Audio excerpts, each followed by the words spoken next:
Well, thank you, Paige, and to our audience today, hello and welcome. Often we prepare this type of reserve study content, these webinars, to help you understand what that document is and what it contains. But today we're focusing on you, the decision maker.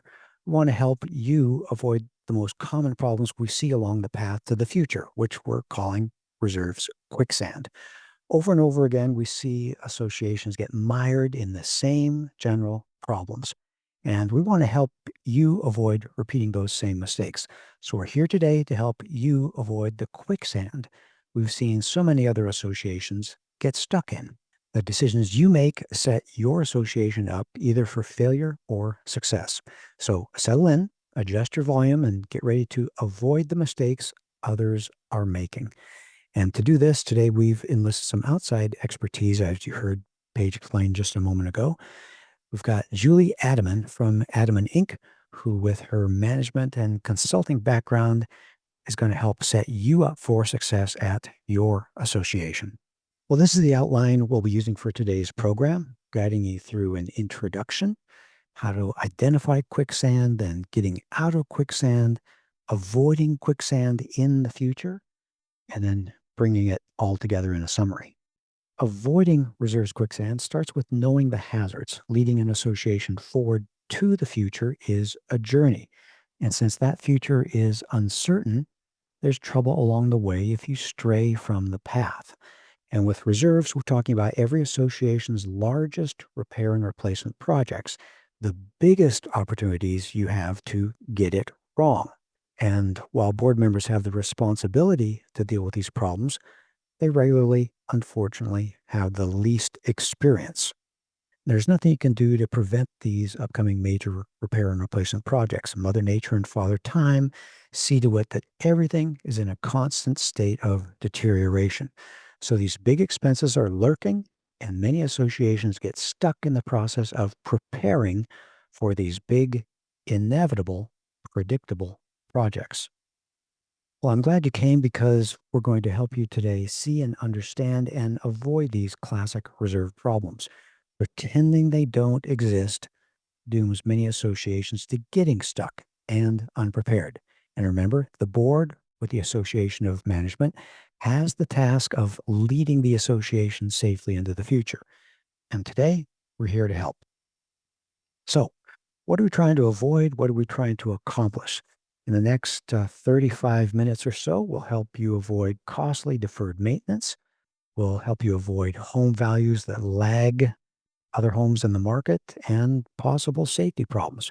We'll help you get financially prepared to perform your reserve projects on time, which means avoiding special assessments, having a well-maintained property, higher owner enjoyment, and maximized property values. In this journey to the future, we'll sometimes make some comparisons to Dorothy on her journey to the Emerald City in the story about the Wizard of Oz. And you'll see us helping Dorothy stay on the yellow brick road on the way to her destination. Well, thanks, Robert. This is Julie Adamen. I'm really happy to be with you today, and with, of course, Paige, who's our wonderful director, and and uh, and helping us get through this technological issues that we had earlier. Anyway, I just want to reinforce the idea that leading an association to the future is a real challenge, and you're mostly board members out there, so I speak from my own experience. I have been a board member a couple of times, running for another one, but it is a credible challenge. And this idea of quicksand along the journey is very real. And it must be based on the number of associations that, as you know, we see unprepared for their own expenses, stuck in their decision making, or actually making foolish decisions. I hate to say that, but it's true about how to get to the future. I'll handle this section of the program, so in the next few minutes, I'll be naming these problems, helping you, the listener, identify what might be getting your association stuck. Now, these are the types of quicksand, and we see with that trouble associations. So let's just go through the list here. Not collecting, meaning not collecting enough assessments or preparing for the inevitable. Hoarding reserves, that means you typically think, oh no, we can't spend this money. We shouldn't spend it at all, which is certainly not true. Or depleting reserves, either they were underfunded and you had to spend enough money to get something done and you have way fewer reserves than you should, or depleting them by spending the money on things perhaps that may have needed to be done but really weren't reserve items, or simply funding your operating account out of reserves. That's a no-no, but it happens very often. Minimizing reserve funding, meaning you're thinking, well, the reserve study says we need to put X amount of dollars, and the board decides they don't want to raise assessments or raise them enough to cover that. So you certainly are not funding your reserves as recommended by the study. Apathy is another big one. That's a huge problem in our industry on all kinds of levels, whether people are involved in the association or they don't care what's going on. And that means homeowners, so they're not pushing the board, or simply a board member or board members, sorry, are apathetic to the issue of reserves. Indecision is a huge one. I find over the years of Robert and I've been doing this business, I mean, I just really realized I've been in the business 40 years. I kept saying 35, but that was 5 years ago. So indecision is a big deal because a lot of people just don't know or don't feel comfortable making decisions that are literally worth thousands and thousands of dollars. So that's a big problem. And the last thing is fixating on the percent funded. So, well, we're funded to this percent from a reserve study we had, 15 years ago, or maybe we have other things we know are coming up that should be reserve items. So these are the types of quicksands that most associations face. Now, the most common form of quicksand is simply not collecting reserves or enough reserves. Now, these associations, of course, are stuck at the starting line. Board members failing to lead and provide the budget to care for the association, or listening too closely to homeowners who want their own way, or maybe the board wants it that way too, which means low assessments. This is the biggest trap that all communities fall into. Now, remember that these are the same homeowners who signed on to join the association, meaning they bought a house, they were given the governing documents, and they actually are agreeing to be an equal partner in all the costs. So, failing to collect reserves presents a double failure, wherein the board is not doing its job to set the budget and collect necessary funds, and the homeowners aren't doing their job of providing the funds the association needs to survive. There's a lot of denial going on in these type of situations. Now, remember, it is not the board's job to do the bidding of the homeowners. Homeowners don't have the legal responsibility. They're not a fiduciary to lead the association. The board does. Don't forget, we are not a democracy in HOAs. We are a republic. So people are voted onto the board to make decisions on behalf of the corporation as a whole, not just for today, but into the future, which is, of course, where reserves come in. Now, homeowners do not have that legal responsibility. Again, the board does. The homeowners are responsible for paying their fair share, everybody's favorite saying, their fair share of the association's budgeted assessments. Another problem we see is associations continually focusing on having a quote comfortable amount of cash in reserves that they focus on, doing all they can to hold on to that cash. And often that amount of cash isn't linked to the needs of the property defined in the reserve study. The problem here and in these type of situations is that reserves are collected for one purpose: to be spent, not be hoarded, to be spent. Collecting reserves is not the goal. Caring for the property appropriately is the goal. Now, a similar mindset mistake is seeing costs go up and feeling scarcity in the operating budget and spending reserves on operating expenses. Ugh, this is a big no-no, people. That's another double failure because the operating budget still doesn't have the money it needs, and now the reserve fund doesn't have the money it needs for the roof and the asphalt and the elevator and all those other reserve projects that need to be taken care of. Minimizing reserve funding is an interesting one we see way too often, where boards are nervous about collecting and sitting on a significant pile of cash. They think it could be misused, stolen, or not sure how to keep it safe with bank failures and the ups and downs of the stock market. This is another thing we see all the time. Now, let's go to apathy. Apathy is a form of quicksand that means the board is acting, or even homeowners are acting, like they just don't care. Apathy is almost always more of a leadership problem than a reserve problem. It's inaction for inaction's sake. I mean, you're just stuck in that loop of not doing a thing. It means the board doesn't appreciate that things are deteriorating every month and quickly, and they are gradually falling farther and farther behind on having enough money to even care for the property. Boards and managers stuck in apathy quicksand think the association will last forever. It's been just fine. There's no need to fix things. And someone in the future will take care of it. And what do I care? I will be dead and gone. It's simply a lack of taking responsibility for the deterioration that's occurring during your years leading the association, all while the association suffers additional deterioration and decline. Now, indecision actually kind of looks like apathy, but it is a more hand-wringing than just plain doesn't care. Indecision means the board is typically aware of the problem, but stuck in the famous analysis paralysis. They're not sure what to do to move forward correctly, afraid of getting it wrong, or often delaying decisions to a later time when they think they'll magically have more information. A day that never comes, ever. Indecision happens when you're trying to wring answers from an old, meaning 5 to 10-year-old reserve study, or one prepared in-house. Reserve decisions are significant enough that you, as board members, should have an update prepared by a credentialed professional on the basis of a site inspection at least every third year. There are states in the U.S. that actually require that nowadays, some even more. If you have a current credible reserve study and have a question, ask your provider, your reserve study provider, that is, and they'll give you the answer that you're looking for, or that not. Wait a minute, not the answer you're looking for, the answer you need to hear, not what you want to hear. Usually, it's what you need to hear. Laughing at me, Robert. I heard it. And I just want to make the point clear that we're sitting here at reserve study providers, as reserve study providers, and we prepare the reserve study, and we are not bothered when the client calls or emails and says, "Well, what do you think about this?" That's our job. So don't be reluctant. Don't get stuck in that indecision portion of quicksand, because I want to say it's not your job to explain the nuances or read between the lines. Just contact your reserve study provider and have them guide you through it. And while I'm talking, let me take the last step of quicksand there, and that's all this unsureness. Where what do we do? So your reserve study provider is guided by a three-part test that defines what projects should and shouldn't be funded through reserves. Appropriate projects are, and you see it on screen, common area maintenance obligations that can be reasonably anticipated and that are above a cost level that's beyond what the operating budget can easily absorb. And if you're, again, ever unsure, just reach out to your reserve study provider. They're the ones who are doing this all the time.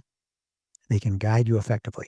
You're not expected to have all the answers yourself, so rely on your experts when you're not sure what to do. And let me take this one.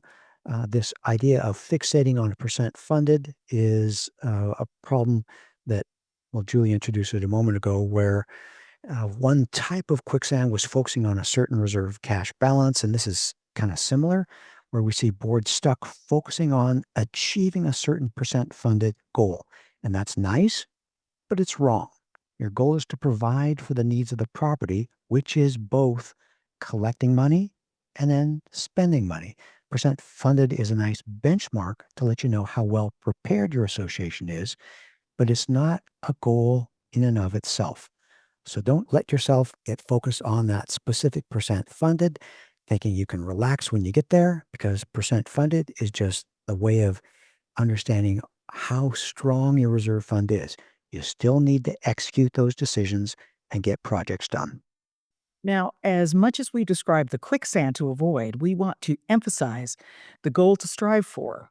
Success looks like having sufficient cash to perform your major repair and replacement projects on time, which is the board's responsibility as fiduciaries or trustees. In the process, you minimize expensive deferred maintenance, you avoid unfair special assessments, and you maximize property value. And I think we can all agree those are really good things. Okay, now let's switch gears to quickly let you know these types of quicksand. What we see is too many boards feel that they have somehow have the responsibility to do it themselves, do everything themselves. But when it's difficult or when you're unsure, get help. You're not Superman. Reach out to an experienced manager or your credentialed reserve study provider. Don't struggle or flounder. There's no reason for you to do so. You're just wasting valuable time while the situation gets worse. I mean, look at it this way. If you have something wrong with yourself, you go to a doctor. You try not to self-diagnose. It's probably better to go to a doctor. So that's we want don't want to waste time while the situation gets worse. Now, let's talk about the business judgment rule. It's how a board member behavior is measured all across the country. It's how you do what you do as a board member. Now, you're to act as if you care about the association. That's the duty of care. It's giving it the quality attention and services it deserves. And the next is to act loyally to the association, meaning you do what needs to be done, even if it will cost money or ruffle feathers. And the last is ask questions, meaning inquire when necessary. Inquire to your subject matter experts on what to do. That may mean asking your attorney how to manage a special assessment or an announcement, and how to collect on a delinquent owner, or ask your landscaper what plants will provide some color and thrive in your front entry, or ask your reserve study provider why they used that cost for an upcoming roof project. Ask questions, use experts. The duty of inquiry here, I wanna make sure, is the most important for all board members. I know you're volunteers, many of yous have regular daytime jobs, and this takes time, but the duty of inquiry is the most important point. Getting help from professionals to avoid getting stuck in the reserve quicksand. Find out what to do. Remember, everything at your association is getting a little older, like we all are, and more deteriorated and worn out each day. So reach out for help. It's okay. Hey, Julie, let me talk through some of these slides. These are slides that they really speak to me, and I want to show these to the audience. And it's a question of these are slides that show reserve expenses through the years. And we call them sometimes the fingerprints, but there's different problems that associations face depending on the amount of cash they have, the types and sizes of expenses in the future, expectations for interest and inflation, things like that. But you look at this slide and it shows clearly a bunch of expenses through the years, but one big expense. So this is something that's going to take years to prepare for, and the board needs to know how far away it is and how big it's going to be. This is the same kind of thing, a bunch of expenses through the years, but at this association, their huge expense is just right around the corner. You can imagine it's pretty much too late for them to say, "Oh, gee, we need to start getting prepared." It would have been nicer if they would have spent 10 or 20 years getting ready for this expense. Or look at this one. It's got scattered expenses through the years where some years are high, some years are low, nothing going on. And we can't have a situation where the board's new board gets elected like right out here and they think, oh, there's nothing going on. We're all smooth sailing. Let's lower the assessments or not raise them when they've got a big expense looming. So reserve study gives you the perspective to help you see what's going on, when it's happening, or what about this one? Medium expense in a couple years, big expense in about the 10-year range, but a huge thing. This may be a siding or a roofing or an asphalt project. It seems like a far ways out in the future, but if you're just looking at these small expenses through the years, you're going to get caught not prepared for this big guy that we can see. See, this chart is from 2021. You can see this 30 years out. We know there's going to be this big expense.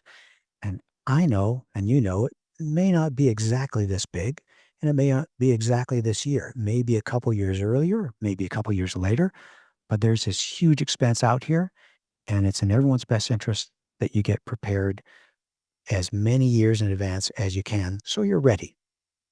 So, what we want to do is encourage you to be making a decision. Julie spoke about that in reaching out for help. When I look at this picture, I look at this and I see a fork in the road. Am I going to go left or am I going to go right? But look a little bit closer, and again, from the Wizard of Oz, you see the scarecrow, and he's pointing the right way forward. Too many boards are focusing on their decision, their potential choices, and not doing the simple and obvious, and that's looking around and getting help. So we want to encourage you, take action. After you've reached out for wise counsel, take action. The association needs you to lead. We're talking about leadership here in this webinar as much or more than reserve studies. Don't get stuck focusing on the choices in front of you. You could do A or B or C or more or less or this or that. And you get stuck thinking about what an owner in one of the units, you're troubled. Everyone has them. For you, it might be the unit 13A, what the owner in 13A is going to say or do or think. Do your job of leading the association forward. Owners have their responsibility to do their job, pay their fair share of assessments. Board members have their job, and that set the assessments needed for the association to survive and thrive. Well, let's talk a little bit about the elephant in the room. Owning real estate is expensive. Everyone listening to this must have figured that out by now. And associations need a lot of money to pay the daily and weekly and monthly bills and offset ongoing deterioration. So get used to the idea that it's expensive. It is. And excuse me, to make those budgeted reserve transfers, it is expensive. Excuse me, I had something in my throat. It's either that or face deterioration and special assessments. Or if we go back to, as Paige referred to earlier, the Champlain Towers, I mean, it went back to the building collapsing pretty much. So it really can have a very negative effect not having taken care of things, such as Champlain Towers did. But the honest truth is that reserve funding is usually about 25% of the association's total budget. That's a big number, but 25% of the total budget. Now, think about that for your association and see how much of your total budget you're setting aside towards reserves. Reserve funding is often one of the association's biggest budget line items, and compare what your association is doing to that 25% ballpark number. You 25%, you 10%, you 8%. Think about that. Take a look at it. But also, getting out of the quicksand doesn't have to be done all at once. I mean, doesn't mean everyone has to have a ginormous special assessment, make everybody really angry, and fund it all at once.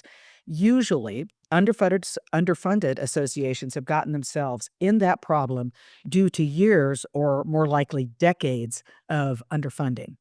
So, again, talk to your reserve study provider and work out a multi year plan to gradually get your association back on the trail or on the yellow brick road. A few percentage points or even a few more dollars each year for a few years is often what it takes to get an association back on track, back on that yellow brick road towards having enough money to care of itself. We've introduced types of quicksand, how to get out of the quicksand, and now we're going to spend a few minutes on the topic of avoiding the quicksand altogether. And as you all out there can imagine, it's a matter of seeing the trail ahead clearly, your path clearly, and getting proper guidance. Fantastic. Thanks, Julie. Staying out of quicksand means understanding that Mother Nature and Father Time don't take a day off. Every day, your common areas are deteriorating. And every day, if you're not offsetting that deterioration with properly sized reserve funding, you're falling behind. Reserve funding is not about the future. Reserve funding is paying that ongoing bill of deterioration. So just like you pay the utility bill or management bill or insurance bill, the reserve bill, just like the sand in that hourglass, is deterioration is happening and happening and happening every day. You need to pay those ongoing operational costs on an ongoing basis, and reserve funding is the same, just a little bit at a time, 1 month at a time to offset deterioration. And as Julie said, it's not a matter of winging it, not wringing your hands and stressing and indecision. There are experts out there. Rely on them. Rely on your experienced manager. Rely on your credentialed reserve study professional. That's what they're there to do, to help you move forward, staying safely and successfully on a trail to an improved future. And that also means following national best practices of updating your reserve study on the basis of a diligent site inspection at least every 3 years. You need fresh, current information about where you are on the trail and what direction to go now. And even with that updated reserve study, remember, When you have questions, reach out to your reserve study provider. Get guidance. Stay on the trail. Don't guess. Remember that this is not a sign of weakness. And just like when Julie said earlier when she was talking about the business judgment rule, reaching out for advice when you don't know the right thing to do is your responsibility. It's not a sign of weakness. Asking questions is appropriate behavior. Okay, well, now let's transition to the summary and bring this webinar to a close. The quicksand, the issue of distractions and complexities and obstacles and uncertainties, they're all definitely out there. There's nothing you can do about that. You are on a journey to the future. The sand is falling from the hourglass. You're on the clock. Reserve funding is a time dependent problem, so delaying just makes the problems bigger. So lead the association forward. Remember, it's your job to lead, and it's a homeowner's job to pay their share of assessments. Both sides need to do their job. Setting the budget is your job. Paying their share of the assessments is their job. Think like a board member, not a homeowner, when you are a board member. And fortunately, remember, you're not on your own. There are experts out there to help and guide you. Construction consultants are out there to help with the large roofing and painting and asphalt and elevator projects. Reserve study providers are there to help you decide if something's a reserve expense or an operating expense, what to do when something fails early or lasts longer than expected. You don't have to wing it or figure it out all by yourself. There's landmarks along the way. Percent funded tells you if your reserves are getting stronger or weaker. Special assessments are generally an indication that you failed to set aside enough funds in the past, and all of a sudden you need to collect more at this time to provide for the project and need to make budget adjustments in the future. And also remember, home values are always a nice indicator. See what you can do to make home values climb. Are you taking good care of the common areas, building things so they look nice, or have those home values stalled for one reason or another? Look around. Spread out the costs of living in the association and maintaining the association so that deterioration bill is paid a little bit at a time every month. Do what you can to make it an attractive place to live with maximized property values. And follow your guides. While you may be the decision maker, there are plenty of people to guide you in the right direction, keeping you out of quicksand. And I just want to show you where you can get some more information from Julie at adamen-inc.com. Julie? Oh, thanks, Robert. And this has been another great webinar to do with you. I just want to emphasize to board members out there, and I know this is probably the number one thing we hear as industry professionals. I'm in the management end and the consulting end. Robert obviously is the reserve study expert professional. But what do we always hear? We say, gosh, if we raise assessments to fund reserves, then Mrs. Smith over at 123 Happy Lane is going to have to move because she's on a fixed income. Now, if you're a large association, multiply that by 10 or 15 or 20. And boards often get stuck on that. Wouldn't you agree, Robert? Absolutely. Yeah. And that's what I was trying to say a moment ago. We're boards thinking like homeowners and not like board members. Exactly. It's exactly right, and the thing is, truthfully, as sad as that is, we're all gonna be in that boat eventually. Well, most of us are gonna be somewhere in that, where no matter where we're living, we may not be able to live there any longer because perhaps we've become, more feeble, maybe we need more care, or maybe we just can't afford our dues increases in a homeowners association because we are on a fixed income. I mean, that could be a very good fixed income, but you still may not be able to afford it. And this is just, unfortunately, a cold, hard fact of life. And for board members out there, I applaud your empathy, but remember, you are trustees for the corporation, not for individual homeowners. And as trustees, as fiduciaries, it's your job to understand that you have to make decisions based on the well being of the association, the corporation as a whole, not just as, oh my God, there's 5 people who aren't going to be able to live here anymore. It's just the truth. So don't feel guilty about that. You have to make this happen for your people today, and again, for people that may be coming in, moving in 10, 15 years down the road. That's your job as a fiduciary. Thanks, Julie. Yeah. My side of that is that I think you're doing a kind thing if you're gradually increasing assessments, and so people can see how the costs are increasing, and so they don't get slapped with a big special assessment that all of a sudden forces a crisis at some point in time in the future. And so the nice old lady in, was it 123 Happy Lane, she can see it coming and she can make arrangements before it gets painful. So keep that all in mind.